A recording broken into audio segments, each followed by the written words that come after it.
주께서 내 원수의 목전에서 내게 상을 차려주시고 기름을 내 머리에 부으셨으니 내 잔이 넘치나이다. 내 평생의 선하심과 인자하심이 반드시 나를 따르리니 내가 여호와의 집에 영원히 살리로다. 아멘. 성경은 하나님과 사람과의 관계를 여러 가지 면에서 말씀하고 있습니다. 먼저 신랑과 신부의 관계입니다. 예수님께서 신랑이 되시고 우리 모두는 신부가 되는 것입니다. 천국에 가면 예수님께서 주최하신 혼인잔치에 우리 모두는 신부로 참여하게 될 것입니다. 그리고 아버지와 자녀의 관계입니다. 예수 믿을 때 하나님의 가족이 되어서 우리가 하나님을 아바, 아버지로 부르게 되는 것이죠. 그래서 요한복음 1장 12절에 보니까 영접하는 자, 곧 그 이름을 믿는 자들에게는 하나님의 자녀가 되는 권세를 주셨으니 라고 말씀하고 있는 것입니다. 그리고 포도나무와 가지의 관계입니다. 예수님께서 포도나무이시고 우리는 가지라는 것입니다. 그래서 예수님께서 말씀하시죠. 나를 떠나서는 너희가 아무것도 할 수 없음이라. 가진 우리가 포도나무인 예수님께 붙어 있지 않으면 우리는 성장할 수 없고 열매 맺을 수 없다는 것입니다. 그리고 성경은 하나님과 우리의 관계를 목자와 양이라고 부르고 있습니다. 자, 여러분은 어떤 관계가 가장 마음에 와 닿으십니까? 아마도 많은 사람들이 목자와 양의 관계를 좋아할 것이라고 생각합니다. 저도 마찬가지고요. 왜냐하면 우리는 양처럼 방향 감각이 없어서 이리저리 헤맬 때가 많기 때문입니다. 그리고 무기력하기 때문입니다. 그리고 세상에 오염되기 쉽기 때문이죠. 너무도 부족함이 많다는 것입니다. 그래서 우리에게는 참 목자가 필요한 것이고 그런 사실을 아시고 예수님께서 우리의 목자가 되셔서 우리를 이끌어 주신다는 것입니다. 그것을 정확히 깨달았던 사람이 바로 다윗이었습니다. 다윗의 고백이 무엇이었습니까? 여호와는 나의 목자시니 내게 부족함이 없으리로다. 그가 나를 푸른 풀밭에 누이시며 쉴만한 물가로 인도하시는도다. 내 영혼을 소생시키시고 자기 이름을 위하여 의의 길로 인도하시는도다. 내가 사망의 음침한 골짜기로 다닐지라도 해를 두려워하지 않을 것은 주께서 나와 함께 하심이라. 주의 지팡이와 막대기가 나를 안위하시나이다. 그리고 나서 다윗은 오늘 본문의 고백을 하고 있습니다. 5절입니다. 주께서 내 원수의 목전에서 내게 상을 차려주시고 기름을 내 머리에 부으셨으니 내 잔이 넘치나이다. 여기서의 상은 reward, 상급을 말하는 것이 아니라 식탁 테이블을 말하는 것입니다. 잔치상입니다. 그런데 하나님은 다윗에게 원수의 목전에서 상을 차려주신다라고 말씀하고 있어요. 원수들 앞에서 하나님께서 다윗에게 공급해 주신다는 말씀입니다. 적들이 보는 앞에서 보란 듯이 하나님께서 다윗을 도우시겠다는 것입니다. 압살롬이 다윗을 배반하고 대적했을 때 다윗은 피난 갈 수밖에 없었습니다. 압살롬이 다윗이 피난했던 곳을 알았을 때 두 명의 카운셀러에게 질문을 합니다. 묻습니다. 아히도벨과 후세에게 다윗을 잡을 수 있는 방법을 물은 것이죠. 아히도벨은 다윗의 친구였지만 다윗을 배반하고 압살롬을 따랐던 사람이었습니다. 그러나 후세는 진정한 다윗의 친구였죠. 압살롬을 위하는 척하고 그에게 간 것입니다. 자, 압살롬은 누구의 계략을 따랐을까요? 후세의 계략을 따랐습니다. 자, 만일 압살롬이 아히도벨의 계략을 따랐더라면 다윗은 잡혀서 죽게 되었을 것입니다. 그러나 하나님은 압살롬이 후세의 계략을 듣게 하셨습니다. 압살롬을 따르던 모든 사람들도 후세의 계략을 좋게 여겼어요. 그때 상황을 성경은 이렇게 말씀하고 있습니다.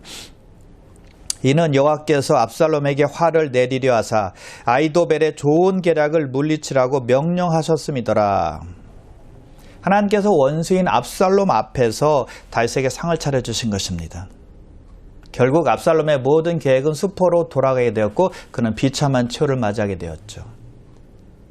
이스라엘 백성들도 그런 경험을 많이 했습니다. 이스라엘 백성들이 출애굽해서 광야를 걷다가 홍해 앞에 도착하게 되었습니다. 이제 앞으로도 가지 못하고 뒤로도 가지 못하는 진퇴양난에 빠지게 된 것입니다. 바로가 그것을 알고 이스라엘을 전멸시키기 위해서 군사들을 이끌고 옵니다.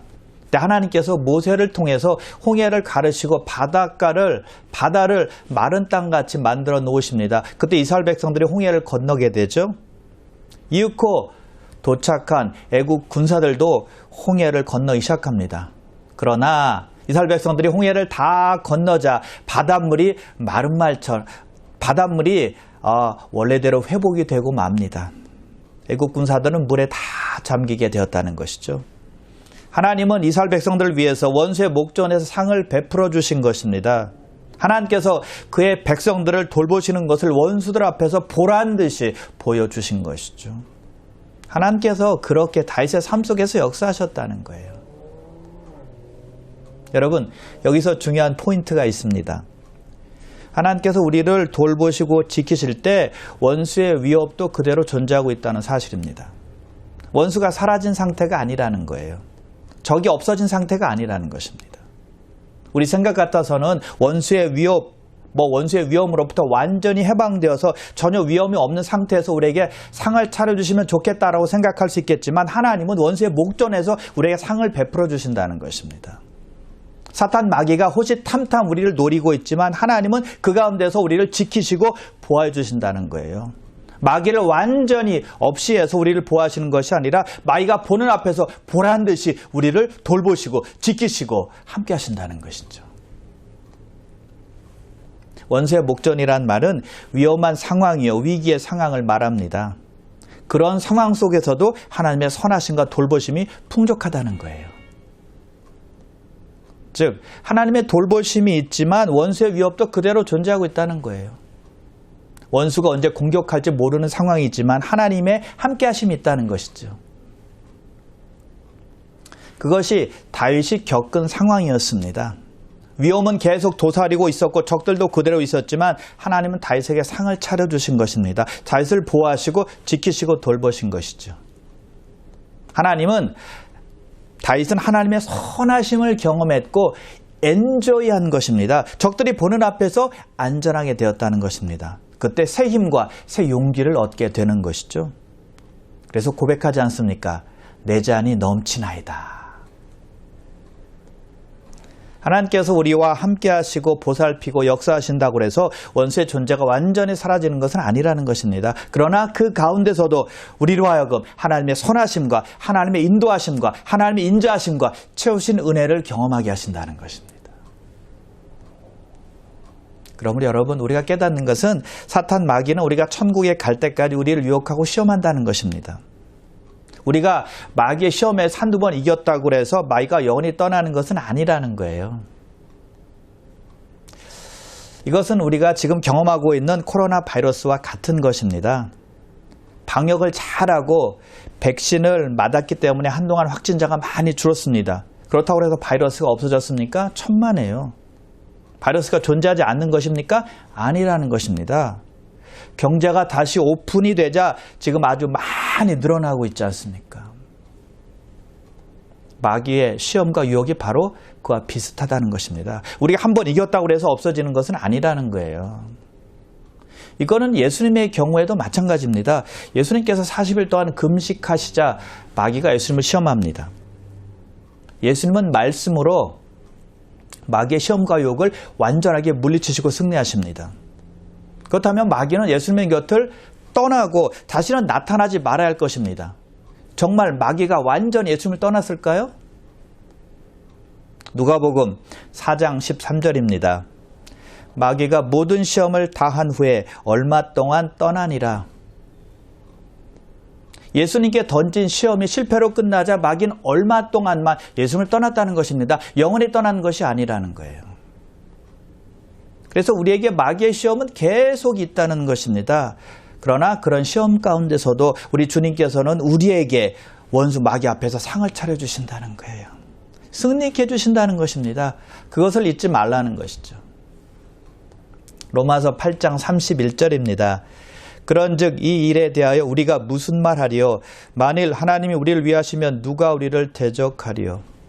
하나님께서 우리를 위하시면 대적할 자가 없다는 것입니다. 우리에게 맞설 자가 없다는 것입니다. 우리와 견주어 우리와 싸워서 이길 자가 없다는 것이죠.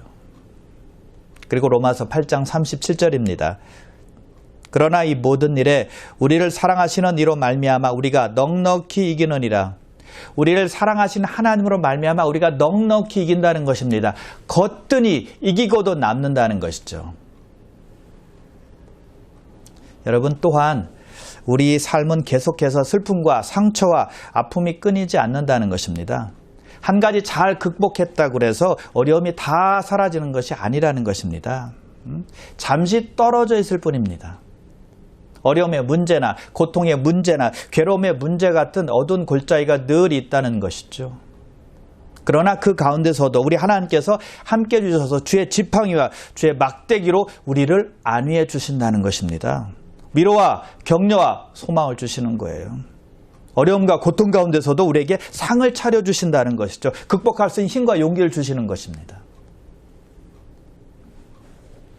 자, 다윗은 하나님께서 원수의 목전에서 상을 차려주신다라고 고백하고 있습니다.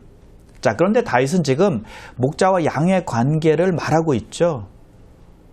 그래서 목자가 양들에게 상을 차려준다는 말은 양들을 위해서 목자가 목초지를 준비한다라는 뜻입니다. 이유는 무엇일까요? 왜 목자가 양들을 위해서 목초지를 준비할까요? 양들의 강건함을 위해서겠죠. 양들의 건강함을 위해서입니다. 먹어야 힘을 얻지 않습니까? 먹어야 에너지가 생기지 않습니까? 그러면 새끼를 낳을 수 있는 것입니다. 목자는 양들의 생산 능력을 위해서 좋은 목초지를 준비하는 거예요. 그래서 목자가 준비한 목초지는 양들에게 축복의 기회가 되는 것입니다. 재생산의 기회가 된다는 것이죠. 하나님은 우리에게도 역시 마찬가지로 그러한 기회를 제공하십니다. 힘과 에너지를 얻을 수 있는 기회를 주신다는 것입니다. 우리로 하여금 축복을 얻을 수 있는 기회를 주시는 거예요. 재생산을 위하여 우리에게 상을 차려 주신다는 것입니다. 즉 다른 사람을 섬길 수 있는 기회, 봉사할 수 있는 기회, 다른 사람을 격려하고 위로할 수 있는 기회를 주신다는 것이죠.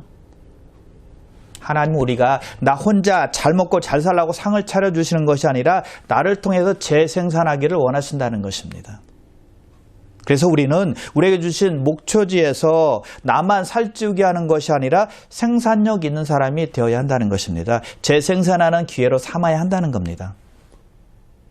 그래서 우리 앞에 두신 기회를 잘 활용할 줄 알아야 합니다. 그럴 때 우리는 진정한 축복의 임하는 것을 경험하게 될 것입니다. 그리고 그것이 우리를 더욱더 영적으로 강하게 하고 성숙한 사람으로 자라가게 할 것입니다. 목자는 도둑이나 사나움 짐승으로부터 양을 보호한다고 했습니다.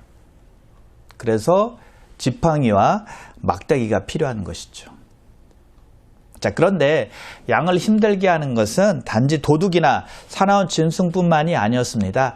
작은 파리 같은 곤충들도 양을 괴롭혔다는 사실입니다. 파리들이요, 양의 코에 앉아서 알을 낳기도 했다는 거예요. 그래서 양은 그것을 피하기 위해서 나무나 바위 같은 데 머리를 부딪힙니다. 그래서 심할 경우에는 장님이 되기도 하고요, 죽을 수도 있었다고 합니다. 양은 파리를 피해 도망가다 결국 지쳐 쓰러지는 거예요. 이 문제를 해결할 수 있는 것이 바로 유황과 타르가 섞인 아마인유라고 합니다. 기름이에요, 기름. 목자는 파리가 알을 낳을 수 있는 곳에 기름을 바르는 것입니다. 코에도 바르고 머리에도 바르고 등에도 바르고 꼬리에도 바르고 또 발에도 바르는 겁니다. 그러면 오일 냄새로 인해서 곤충이나 벌레가 가까이 하지 못했다는 겁니다. 또한 뱀을 퇴치하는 역할을 했던 것이 바로 이 기름이었어요. 또한 양들이 몸에 상처가 나잖아요. 그러면 그 상처를 진정시키고 완화시키는 역할을 했던 것이 또한 기름이었다는 것입니다. 또 암수 짝짓기 시즌에는 암양이 숫양과 부딪힐 때 입는 타격도 완화시키는 역할을 했습니다. 그래서 목자는 양에게 기름을 바른 것입니다. 목자는 양들을 위해서 목초지만 준비한 것이 아니라 해충 퇴치와 상처 방지를 위해서 기름을 발랐다는 것입니다. 그것을 너무나도 잘 알았던 다윗이 그것을 생각하면서 목자 대신 하나님께서 자신에게 기름을 바르셨다라고 고백하고 있는 것입니다. 자기를 돌보시고 사랑하신 것을 말하는 거예요. 그래서 양들을 돌보기 위해서 어떠한 일도 마다하지 않는 사람이 목자라는 것이죠. 우리에 대한 하나님의 사랑과 돌보심이 어떠한지를 잘 알 수 있다는 것입니다. 그래서 다윗은 하나님께서 원수의 목전에서 자기에게 상을 베풀어 주시고 또한 머리에 기름을 바르셨다라고 고백하고 있는 것입니다. 원수들이 우글거리는 곳에서도 자신을 지켜주었기 때문이고 또한 몸의 상처와 마음의 상처를 싸매주시고 고쳐주셨기 때문이었습니다. 그래서 다윗의 고백이 무엇이었습니까? 내 잔이 넘치나이다. 기쁨의 잔이 넘친다는 것입니다. 축복의 잔이 넘친다는 것입니다. 감사의 잔이 넘친다는 것이죠. 예레미야 애가 3장 22절과 23절인데요. 여호와의 인자와 국률이 무궁하심으로 우리가 진멸되지 아니함이니이다. 이것들이 아침마다 새로우니 주의 성실하심이 크시도소이다. 하나님의 사랑하심과 돌보심과 인도하심과 국률하심이 영원하기 때문에 우리가 소멸되지 않는다는 것입니다. 그것이 아침마다 새롭다는 것입니다. 매일매일이 충만하다는 것이죠. 믿습니까? 그래서 다윗은 내 잔이 넘치나이다라고 고백했던 것이죠. 사탄이 우리를 시험하고 유혹합니다. 그러나 그 가운데서도 우리를 지켜주신다는 것입니다. 우리에게 어려운 일이 일어납니다. 그러나 우리에게 죄와 능력 주셔서 그것을 극복할 수 있도록 도와주신다는 것입니다. 그리고 기름을 발라서 상처나 아픔과 슬픔을 만져주시는 것입니다. 치료해 주시는 거예요. 그러니 우리 잔이 넘칠 수밖에 없는 것이죠. 우리를 긍휼히 여기시고 돌보시는 사랑이 그렇게 크다는 것입니다. 우리를 위한 하나님의 예배하심은 풍성하고 만족스럽다는 것이죠. 그래서 다윗이 이렇게 고백을 합니다. 6절입니다. 내 평생의 선하심과 인자하심이 반드시 나를 따르리니 내가 여호와 집에 영원히 살리로다. 하나님의 선하심과 인자하심이 다윗을 따른다라고 고백하고 있습니다. 얼마나 복받은 사람입니까? 얼마나 신나는 인생입니까? 다윗이 하나님의 선하심과 인자하심을 따르는 것이 아니라 하나님의 인자하심과 하나님의 선하심이 다윗을 따른다라고 말씀하고 있기 때문이죠. 하나님의 선하심과 인자하심이 다윗과 함께하기 위해서, 다윗을 돕기 위해서, 다윗을 인도하기 위해서, 다윗을 보호하기 위해서 다윗을 따르고 있는 거예요. 그리고 중요한 것은 하나님의 선하심과 인자하심이 일시적으로 잠시 동안만 자기를 따른다라고 말하고 있지 않다는 것입니다. 평생 동안 그가 사는 동안 하나님의 선하심과 인자하심이 다윗을 따른다라고 말하고 있다는 것입니다. 그리고 덧붙입니다. 반드시 나를 따르리니. 아주 확신에 찬 신앙 고백입니다. 하나님의 선하심과 인자하심이 그의 평생 동안 반드시 확실히 다윗을 따른다라고 말하고 있습니다. 그래서 다윗은 사망의 음침한 골짜기로 다닐지라도 해를 두려워하지 않는다라고 고백한 것이죠. 아무리 어려운 일이 있어도 두렵지 않다는 거예요. 왜요? 하나님의 선하심과 인자하심이 그를 따르고 있기 때문입니다. 하나님의 선하심과 하나님의 인자하심이 자기 함께 하니까요. 겁날 것 있겠습니까? 두려워할 것 있겠습니까? 없죠. 여러분, 그런데 이 고백이 다윗에게만 해당되는 말일까요? 아니라는 것입니다. 하나님을 목자 삼고 신뢰하는 모든 사람들에게 해당되는 말이라는 것입니다. 저와 여러분들이 그러한 일의 주인공이 되는 거예요. 그러면 여러분, 우리에 대한 하나님의 사랑은 결코 변하지 않는다는 걸 꼭 기억해야 합니다. 하나님은 당신의 선하신 뜻과 목적을 위해서 우리를 선한 길로 계속 인도해 주실 것입니다. 그리고 우리를 지키시고 보호하시고 돌보실 것입니다. 여기서 우리가 알 수 있는 것이 있습니다. 다윗의 하나님께 대한 믿음과 신뢰입니다. 하나님을 믿는 믿음이 얼마나 큰지 모릅니다. 우리가 막 느껴지죠. 그래서 자신이 사는 날 동안 하나님의 선하심과 인자하심이 반드시 자기를 따른다라고 고백했던 것입니다. 하나님은 자신의 성품대로 역사하신다는 것을 그대로 믿고 있는 것입니다. 여러분, 이 다윗의 믿음은 헛된 소망이 아니었습니다. 어떤 공허한 메아리가 아니었습니다. 왜 그런지 아십니까? 다윗은 실제로 하나님의 선하심과 인자하심이 자기를 쫓는 것을 경험했기 때문입니다. 사울과 그의 군사들이 다윗을 쫓았습니다. 압살롬이 다윗을 추적했습니다. 또 블레셋 족속들이 다윗을 쫓았습니다. 전부 다 다윗의 목숨을 노리고 쫓은 거예요. 그런데 그들만이 다윗을 쫓은 것이 아니었습니다. 또 다윗을 쫓은 것이 있었습니다. 무엇일까요? 하나님의 선하심과 인자하심이었다는 것이죠. 하나님께서 사랑의 추적자가 되어서 다윗을 쫓은 것입니다. 그의 선하심과 인자하심이 사울로부터, 압살롬으로부터, 블레셋 족속으로부터 다윗을 안전하게 지켜주신 것입니다. 그래서 하나님의 선하심과 인자하심이 반드시 나를 따르리니라고 고백했던 것이죠. 확고무동한 믿음의 고백입니다. 자, 그런데 그런 일이 왜 일어났을까요? 어떻게 일어날 수 있었을까요? 다윗이 적극적으로 하나님을 쫓았기 때문입니다. 그래서 하나님의 축복이 그를 적극적으로 쫓은 거예요. 여러분, 하나님을 쫓고 있습니까? 그렇다면 하나님의 선하심과 하나님의 인자하심이 여러분을 쫓게 될 것입니다. 그리고 다윗의 마지막 고백입니다. 내가 여호와의 집에 영원히 살리로다. 하나님을 목자로 삼은 저와 여러분들은 참으로 축복받은 인생입니다. 왜냐하면 하나님께서 우리에게 목자가 되심으로 우리에게는 푸른 초장과 실만한 물가가 보장되어 있기 때문입니다. 사망의 음침한 골짜기로 다닐지라도 안전할 것입니다. 그리고 가장 중요한 것은 여호와의 집에 영원히 거할 것이기 때문입니다.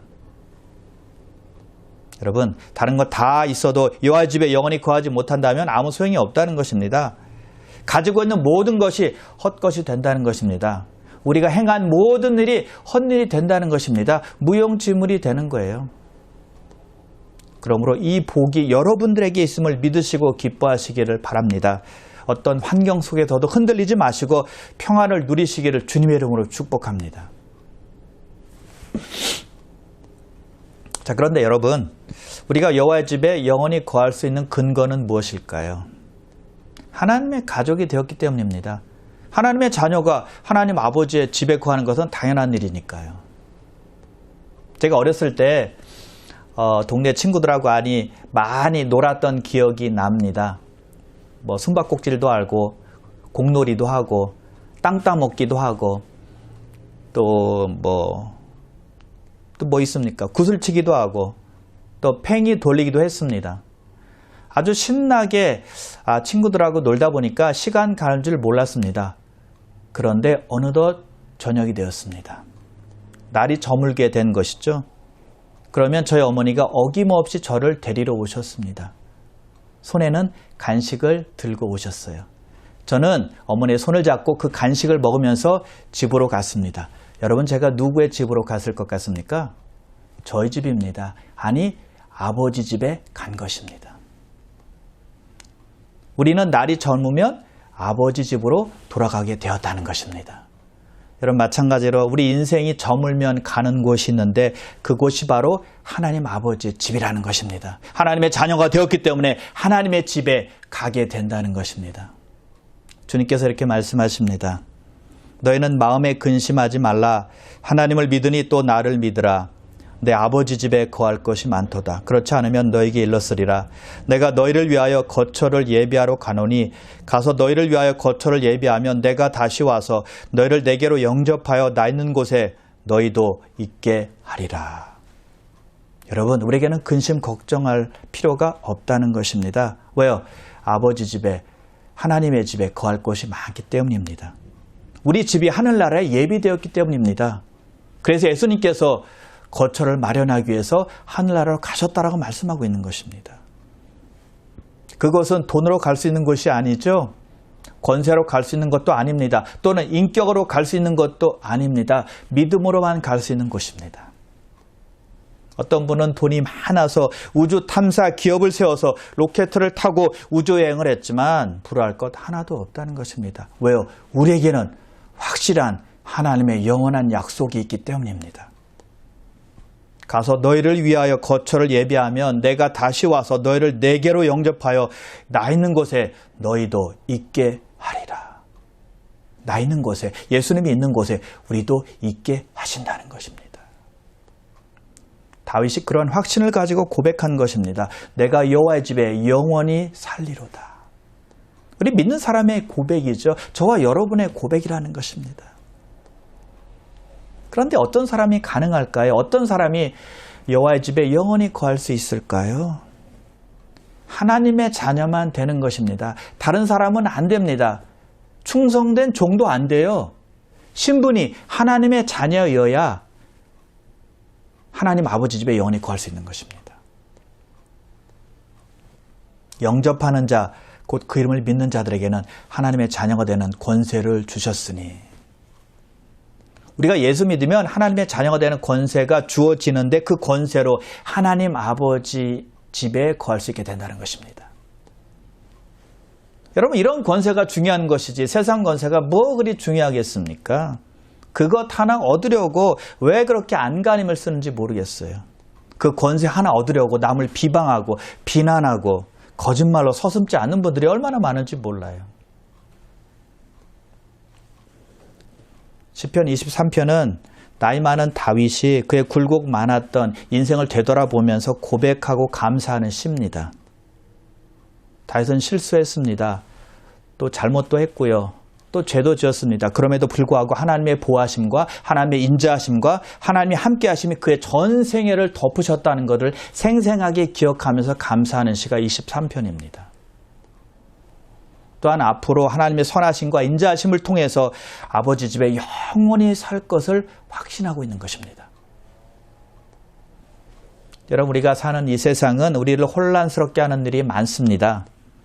그래서 걱정, 근심, 염려를 가져다 주고 있습니다. 또한 납득하지 못할 일, 이해하지 못할 일들이 많이 일어나고 있습니다. 그러나 그러한 모든 것들은 우리가 천국에 가면 분명해질 것입니다. 다 알게 될 것입니다. 그때 우리는 되돌아보면서 오직 하나님의 선하심과 하나님의 인자하심만을 기억하게 될 것입니다. 여러분, 양이 목자를 위해서 죽지 않고 목자가 양을 위해서 죽습니다. 목자 대신 우리 예수님께서 우리를 위해서 어린 양으로 대신 죽으셨습니다. 그 목자를 우리는 천국 가면 보게 될 것입니다. 요한계시록 7장 17절입니다. 이는 보좌 가운데 계신 어린 양이 그들의 목자가 되사 생명수 샘으로 인도하시고 하나님께서 그들의 눈에서 모든 눈물을 씻어주실 것입니다. 목자 되신 우리 예수님께서 우리를 생명수 샘으로 인도하시는 것을 우리가 보게 된다는 것입니다. 지금 우리가 주님을 희미하게 보겠지만 앞으로는 그때에는 얼굴과 얼굴을 대하여 보게 될 것입니다. 지금은 우리가 주님을 부분적으로 알고 있지만 주님께서 우리를 아신 것처럼 우리도 온전히 주님을 알게 될 것입니다. 그것이 다윗이 확신을 가지고 바라본 미래였습니다. 푸른 초장과 실만한 물가로 인도하시고 음침한 골짜기를 다닐지라도 주의 지팡이와 막대기로 아니하시고 원수의 목전에서 상을 베풀어 주시는 하나님께서 자신을 아버지 집으로 인도한다는 확신입니다. 여러분, 그런 확신이 우리 모두에게 필요합니다. 그런 확신이 우리를 담대하게 만들어주기 때문입니다. 그런 확신이 있을 때 힘과 용기와 소망을 가지고 살아갈 수 있기 때문입니다. 만족함과 감사함과 기쁨으로 살도록 인도해 주기 때문이죠. 그러므로 사랑하는 귀한 성도 여러분, 목자 되시는 우리 하나님께서 험한 이 세상 인생길에서 동반자가 되어주시고 우리에게 상을 차려주실 것입니다. 또 그리고 그의 선하심과 인자심으로 우리와 함께 하실 것이고, 그리고 결국에는 우리를 하나님 아버지 집으로 인도해 들이셔서 영원히 하나님과 함께 사는 축복을 우리에게 주신다는 사실을 꼭 믿으셔서 그런 소망과 확신을 가지고 살아가시기를 주님의 이름으로 축원합니다. 기도하겠습니다.